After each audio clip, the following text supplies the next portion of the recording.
northeast at 25 kilometers per hour. So what I have up here is the satellite representation of the storm.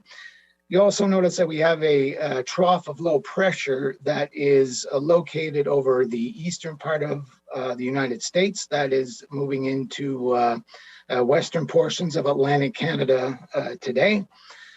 What's going to happen over the next 24 to 36 hours is as that trough of low pressure approaches and moves eastward across the Maritimes, the tropical weather system is going to move up closer to it. The two features are expected to interact, resulting in an extremely strong and dangerous storm for Eastern Canada, starting late Friday into Saturday and continuing into Saturday.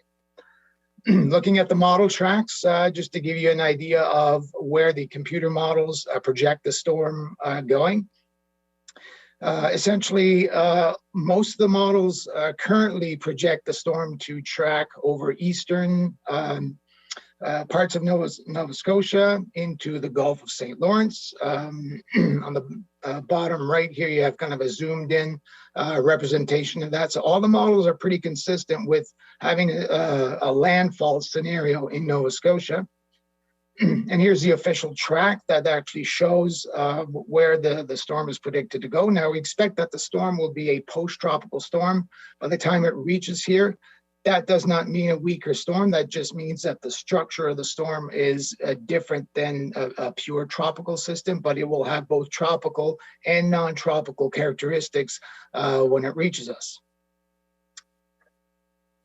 This is just a quick representation of wind velocity as the storm approaches. So by Friday evening, the storm is still well to the south. The stronger winds are located there as well.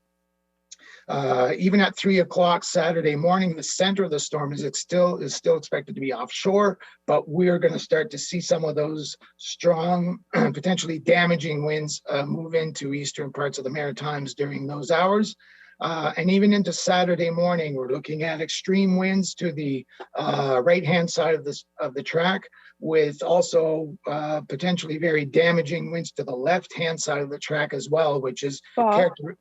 Yep. We will need your screen shared. We seem to have a technical difficulty with the screen share. Nous avons besoin de votre écran partagé pour voir les. Okay, I hit share. I'll try it again here.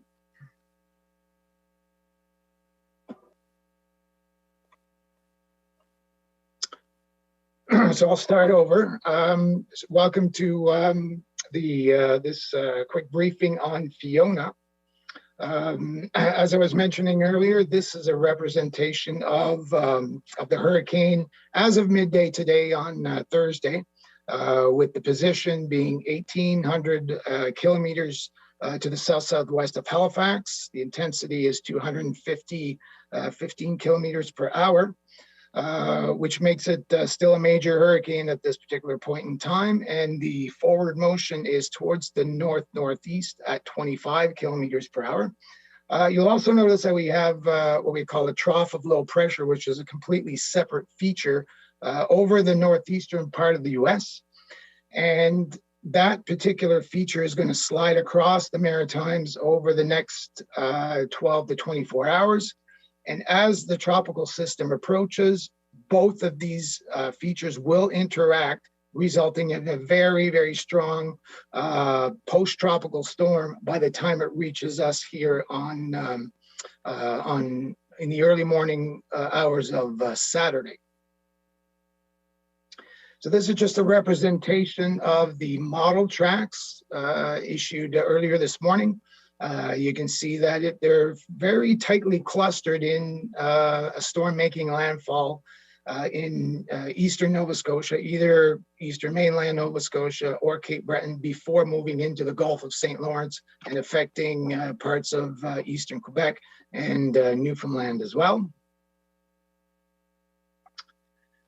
And this is the official track issued not too long ago, which shows the center of the storm tracking through Cape Breton. That would be in the early morning hours of Saturday morning. Now, you'll also notice that the potential track error at that particular point in time, early Saturday, is still anywhere from central Nova Scotia into the western part of Newfoundland and Labrador. So we'll have to keep an eye on that over the next 24 hours to see if there are any changes in the track there. There's almost always some little wobbles in the track. That's to be expected, but the track should be within that cone of uncertainty as it tracks towards Eastern Canada. So what I have up here is a representation of wind speed. So by Friday, late Friday evening, we're going to start to see some of the effects from the winds from this particular storm, even though the center will still be quite a distance offshore.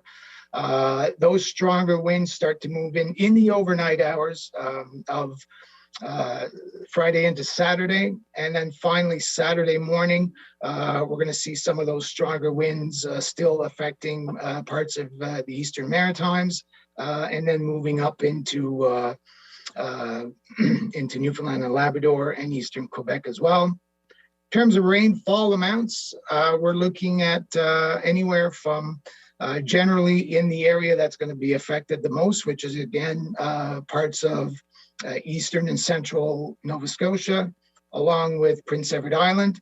We could see easily anywhere from 100 to 150. And again, we can't rule out up to about 200 millimeters of rain. We've seen storms in the past that have resulted in those kind of rainfall amounts. So this is total rainfall amounts by Sunday morning. And you can see even southwestern parts of Newfoundland and Labrador are going to get significant amounts of rain too, associated with the storm. In terms of waves, of course, whenever we have a storm coming our way of this nature, it creates significant wave heights. So we're looking at some fairly large wave action along the eastern part of the Atlantic coast of Nova Scotia. And with that, we expect that that will translate into the Gulf of St. Lawrence as well. With those winds and with the low pressure of the storm, coupled with these waves, we're expecting some coastal flooding anywhere from the eastern shore all the way up into the Northumberland Strait, southeast New Brunswick, Prince Edward Island as well. So we'll be monitoring that over the next day or so as well. Storm surge predictions and coastal flooding is very sensitive to the track of the storm. So we'll likely have some better idea of the coastal flooding potential during tomorrow's briefing. So with that, I'll just sum up by saying the most important thing right now is to start to continue to prepare for this potentially dangerous storm and stay up to date on the forecasts at hurricanes.ca, and some information on how to prepare for the storm at getprepared.ca. And we also have our app as well that has all of this information on it as well. So we'll have another briefing tomorrow at the same time.